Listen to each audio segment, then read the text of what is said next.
From Hollywood, it's time now for...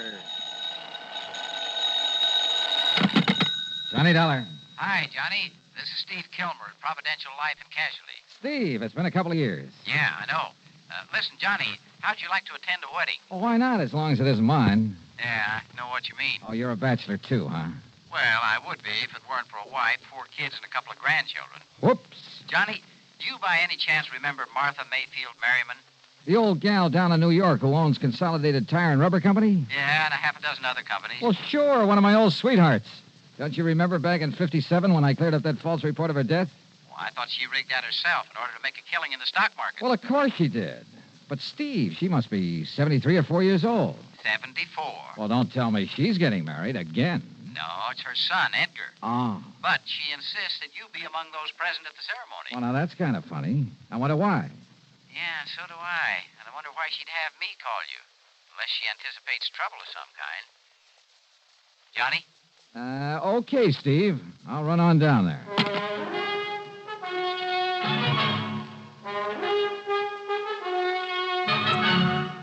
Bob Bailey in the exciting adventures of the man with the action-packed expense account, America's fabulous freelance insurance investigator. Yours truly, Johnny Dollar.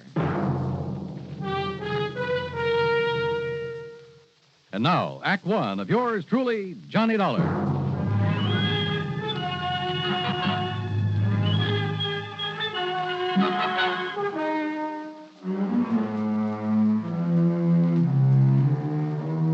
Expense account submitted by Special Investigator Johnny Dollar to the Providential Life and Casualty Insurance Company, Home Office, Hartford, Connecticut.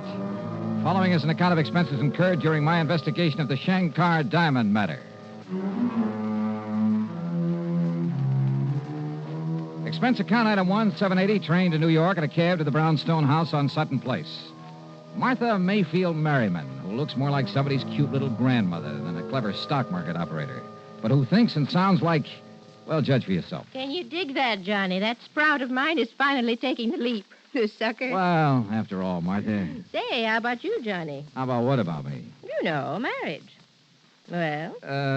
Let's change the subject, huh? Turn me down, huh? Well, then I'll just have to wait a couple of years and try you again. Or has that Betty Lewis been making time with you behind my back? Oh, do you know Betty? No, but I heard the broadcast of that case where she kept you from getting knocked off by that gangster, that Curly Waters. Yeah, Martha, she saved my life. And then didn't have sense enough to get her hooks in you. Johnny, the dames nowadays are really slipping. Just don't you forget, though, that I've got a lead on all of them, because I've already proposed to you. Martha, you are a doll. Sure I am. And if I was a couple of years younger, Johnny, I'd run you ragged. Well, what do you mean if you were a couple of years younger? Have you forgotten our night on the town after I handled that other case for you? Hey, we really had a ball, didn't we? Oh, boy. It took me nearly a week to recover. Well, then we'll just have to do it again after this wedding's over with. Speaking of which, how would you like a little snort? Larkin! Well, don't you think maybe we'd better... Oh, of course you would. Larkin! Larkin! You called, madam? Fine thing, snooping around outside the door, eh? Trying to find out what Johnny Dollar's doing here. Oh, certainly not, madam. Of course you were. Now bring us a couple of drinks. Scotch on the rocks okay, Johnny? Sure, anything. Well, hop to it, Larkin. Oh, and crack the wall safe and bring me the ring. The ring. Very good, madam. No, good old Larkin. He's leaving me, you know, and I'm really going to miss him. Hey, wait a minute, Martha. Larkin has the combination to your wall safe? No, why not? What would he ever do with the junk I keep stashed away in it?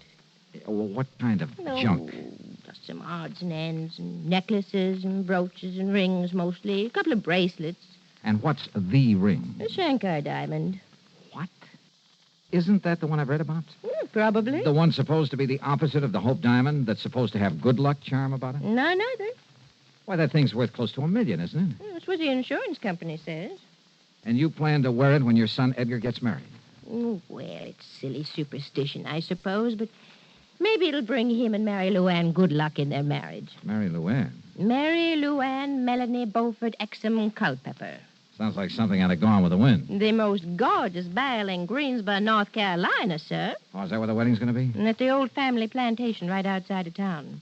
You're going to escort me to the wedding and the bang-up reception afterward. I understand those Southern folks really know how to throw a wingding. Hey, tell me, Martha, do you expect somebody to make a try for that diamond? Well, sure, I always do. Some of the top jewel thieves in the country have tried to snatch that rock. Uh-huh. Now, who else knows that you've called me in? No, not a soul. Oh, good. Let's keep it that way. I'm with you. Okay, then. I'll run on back to Hartford and get some clothes to fit the occasion. Johnny, with you and tails and me and a set of threads that Balenciaga socked me a couple of G's for, we're going to knock 'em dead. Then I'll come back here. We'll pick up the diamond and go down to Greensboro together. I know. We'll take one of my company planes. Just the two of us, Johnny, with maybe a case of champagne on board. How about that? Martha, we will have us a ball. Quite a gal. And if I have that much get up and go when I'm her age, well, I hope she'll live forever. Yeah, the trip to Greensboro sounded like it would really be a ball. But just before I left her, Larkin brought in the Shankar diamond. All 34 carats of it. Flawless. Perfect. Beautiful. And it suddenly occurred to me that somebody who wanted that stone, wanted it really bad, might not hesitate to kill for it.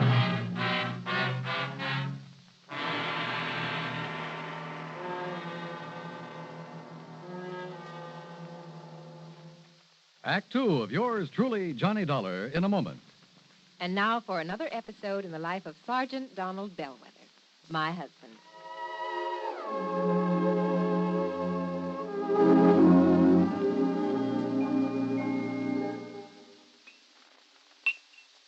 Oh, that's what I call a good dinner, Reba. Oh, that was delicious. Well, I'm glad to hear that, dear.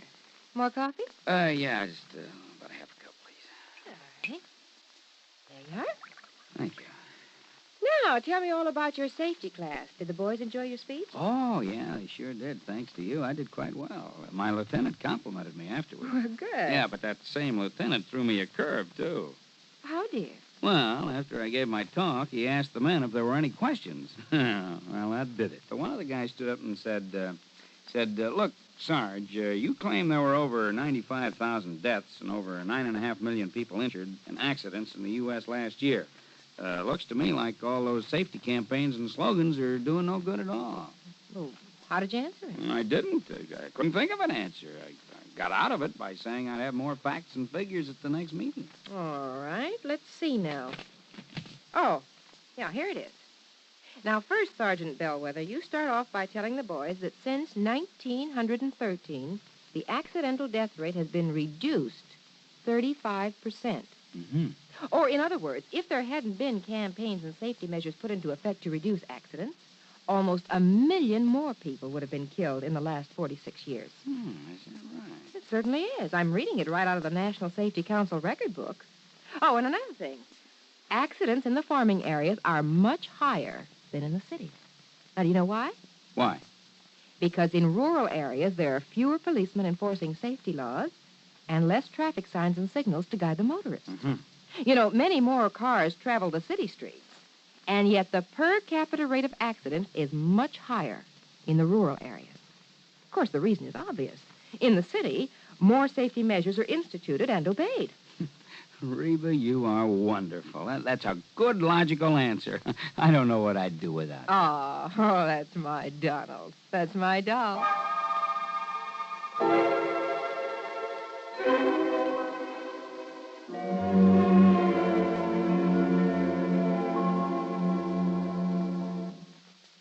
And now, Act two of yours truly, Johnny Dollar and the Shankar Diamond Matter. Expense account item 2, $16.50, the trip to Hartford for my formal clothes, then back to New York in the home of Martha Mayfield Merriman. By the time I arrived, she was packed for the trip to Greensboro, North Carolina, and the wedding of her son Edgar. Her chauffeur drove us to the airport and then, much to my surprise, took over as pilot of the huge private two-engine plane that was waiting for us. Within a few minutes, we were airborne and on our way. And in my pocket was the ring, the Shankar diamond. What are you looking so glum about, Johnny? You, Martha. Oh, what are you talking about? I'm the one who ought to have the sourpuss.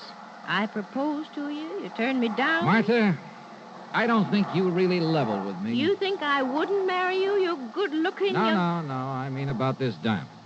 Well, now, Johnny, I don't dig you. Well, if there'd been some real serious attempts to steal it before, I would have been warned by the insurance company. Well, so they forgot to tell you, is all. Is it? Or do you have reason to think that somebody's going to try to get it now while you're away from your usual police protection? Yeah, I thought so. Okay, Martha. Who? Did you get a look at my chauffeur, Johnny? The laddie who's steering this crate? Well, I could hardly help it. If you mean to say... Yes. Yes, Johnny, I think the only reason Eric ever took a job with me was to get his hands on that diamond. Eric who? Eric Melvin Chatterley. Chatterley. Yes, he's a distant cousin of Larkin, my butler, And Larkin's leaving you shortly. to spend his last days in his beloved England. Did Larkin recommend him to you? No. Actually, he didn't even know much about Eric, in spite of their being related. Well, how long has Larkin been with you? Oh, years. And this Eric? 5 or 6 months. Martha, why do you suspect him? Well, now, 2 reasons. In checking up on him after I hired him, I found out that his old man, Byron Chatterley, is still serving time in an English prison. What for? He was a jewel thief. Sure. I remember reading about him. He was a real expert, painstaking and patient. Spent over 3 years working on a plan to get hold of the crown jewel. But he didn't plan long enough, and that's when they nabbed him.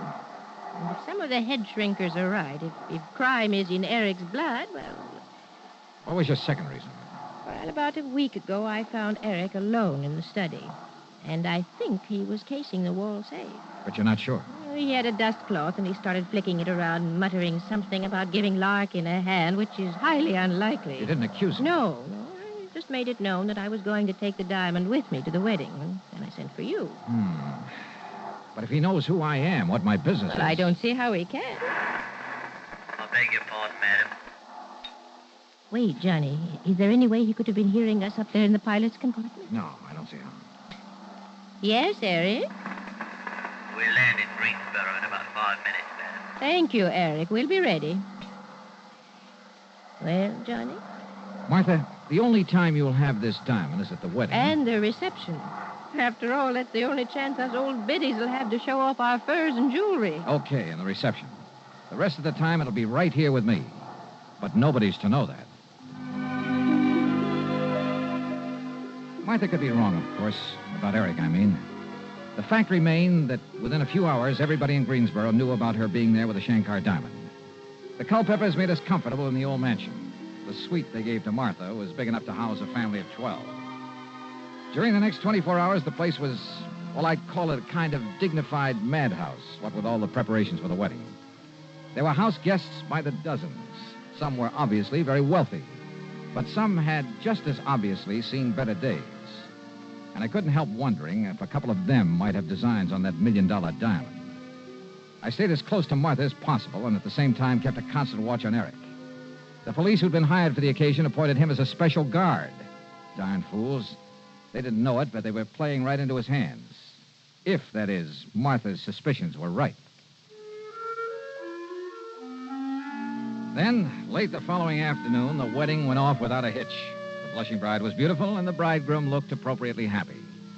After the ceremony, the ladies all retired to bedeck themselves in their most fetching gowns and furs and jewels. And finally, about 8 p.m., the big reception got underway. There must have been a couple of 100 people in that ballroom, and the champagne and bourbon flowed like water. Yeah, and I danced with some of the prettiest, most gorgeous girls I've ever seen, right out of Charles of the Ritz. Then, it must have been well after midnight. I caught a glimpse of a shadowy face outside one of the big French windows. As I looked again, it disappeared, but I was sure that it was Eric. I excused myself from Martha, with whom I'd been talking, and, well, that was a mistake. As I reached the window, all the lights suddenly went out, and behind me I heard a scream. It was Martha, no question of it. By the time I fought my way back through the crowd to where I'd left her, the lights came up again. And yeah, there she lay, unconscious on the floor. The Shankar diamond stripped from her finger. Act 3 of yours truly, Johnny Dollar, in a moment. Do you know who said, absolute freedom of the press to discuss public questions is a foundation stone of American liberty? Those words were said by former President Herbert Hoover. Mr. Hoover was well aware of the important role that freedom of the press had played in the creation and growth of the United States of America. He realized that without freedom of the press, no democratic form of government could exist. One of the first steps in the path toward totalitarianism is the creation of a controlled press. A free press hampers the work of a potential dictator. When the press is free, the people of a country are free. When the press is not free, the people of a country are in danger of slavery. Remember the words of Herbert Hoover. They are part of your American heritage. Freedom of the press is a foundation stone of American liberty. And now, Act 3 of yours truly, Johnny Dollar. Within a few minutes of the time the lights had gone out and Martha had been robbed, we had her upstairs in a suite, a doctor in attendance. Fortunately, she'd only fainted from shock and the pain of having the Shankar diamond forcibly stripped from her finger. I acted fast. I had the special police haul Eric Chatterley into Greensboro. Then, after organizing a methodical search of the old mansion, I checked around outside the window where I'd seen Eric's face. And there, sure enough, was a main fuse box where the lights had been turned off. I checked back with Martha to be sure she was okay, then borrowed a car and drove into Greensboro to police headquarters. You all better give us some other reason to hold him on, Mr. Dollar. What do you mean, Chief? My boys went over every stitch on him, but they've found absolutely no sign of that diamond you're talking about. How about his quarters there at the plantation? Now, you know as well as I do, sir, he had no chance to hide anything, except on his person. Hey. No, sir, unless you can prove me wrong, we got no reason to hold him. Wait. Where's the nearest hospital? Hospital? Yes. And, Chief, I give you odds I can find that diamond on Eric Chatterley. The X-ray of Chatterley's midsection took a few minutes. Development of the film, a few minutes more. Careful examination of it, only a few seconds. Great day, Mr. Dollar. You were right, sir. Yeah? Was I? Look for yourself. He must have taken it out of the ring. But the important thing, the diamond is sitting right there in the middle of his stomach. The outline of that stone is just as clear. And that's just the trouble, Chief.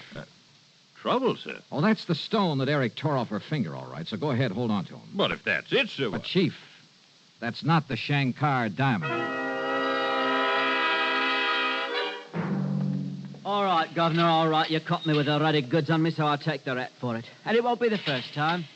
But you got to admit it was pretty clever of me. Clever?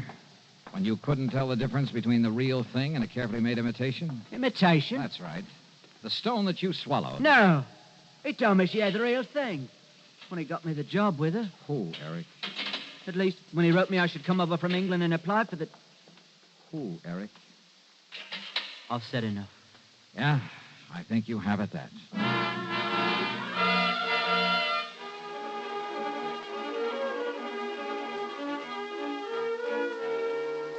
Eric have the combination of that wall safe? Of course not.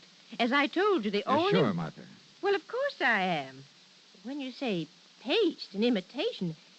Johnny, are you kidding? When's the last time you wore the Shankar diamond? At the big charity ball last spring. If it was the Shankar, not this imitation you're talking You about. haven't had it cleaned or checked by a jeweler since. No, why should I? Then it probably wasn't the Shankar, and you're sure you didn't know about this imitation? Do you think I'd go around flashing a phony? Now, look here, Johnny. I love you dearly, but don't you cool me with a line like that. Don't rile me, boy. Okay, honey, okay. Keep your head on. Just get ready for a quick trip back to New York. As soon as I can find us another flyboy. During the flight back to New York, Martha asked a lot of questions, but I sidestepped all of them, promised her a real dramatic ending to the case. And I kind of quietly prayed for one myself. When we reached the old brownstone house on Sutton Place, we told Larkin the butler about the robbery. Then, at my insistence, went upstairs to his quarters on the 4th floor. Here you are, sir. I'm afraid I don't understand. You've sure got me bugged, too, Johnny. Larkin, I see you're already packing for your trip back to dear old England. Yes, sir. During my 4 years of service with Madam, I find I've accumulated quite a... I beg your pardon, sir. I'm going through every one of these bags of yours, Larkin. Now, Johnny. Maybe even tear them apart to look for false bottoms, hidden compartments. Sir. I'll do the same thing to your clothes, your shoes, if necessary, until I find the Shankar diamond. Mr. Dollar, Madam. Now, Johnny, what's the gag? Sometimes blood will tell. Isn't what that head shrinker said to you? Well, yes, Yeah. but I... You were thinking only of Eric, of his relationship with the notorious Byron Chatterley, the man who quietly, patiently spent years working on a plan to get hold of a precious stone. You forgot all about Larkin being related Now, to him. just a minute, You trusted Larkin, to the point of letting him have the combination to the safe where you kept the Shankar. So he had an imitation made, a beauty, out of a thing they call strass. Strass? Yeah. It's a highly leaded glass that only an expert can tell from a real diamond when it's cut correctly. That's what you've been wearing the last few times Well, I up. just can't believe it. But Larkin realized that sooner or later the fake would be spotted. So he evolved another scheme, to have the fake one stolen by his distant cousin, Eric. Same blood, remember? If Eric got away with it, okay, and Larkin was clean. He could split with him later when Eric got wise to the phony. If Eric was caught as he was, Larkin's skirts would still be clean. Right, Larkin? Quite, sir. And you won't need to destroy my luggage. I'll fetch you the diamond. Yeah, you may as well. But I must say, if you hadn't discovered the one Eric stole was paste... I'd never have got on to you. May I ask how you did it, sir? Sure. The X-ray of your beloved cousin's belly. Well, I realize, sir, that that's how you located the stone. It also told me it wasn't the real one. Well, so help me, Johnny, I don't dig you. We'd never have seen the real one. What? Genuine diamonds are completely transparent to X-rays.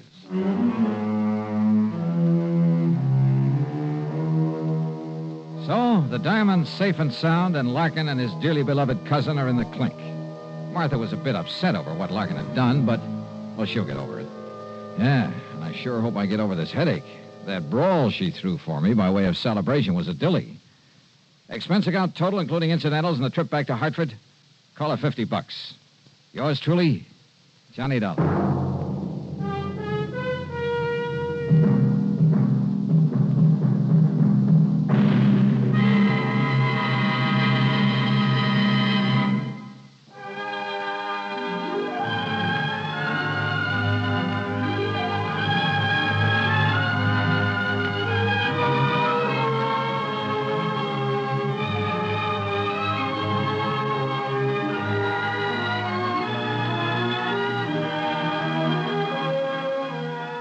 Yours truly, Johnny Dollar, starring Bob Bailey, originates in Hollywood and is written, produced, and directed by Jack Johnstone.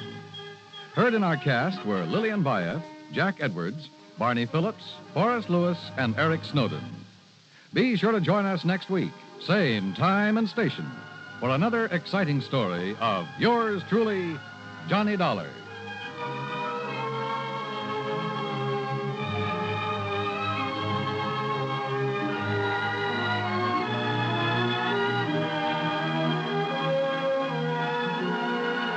This is Dan Coverly speaking.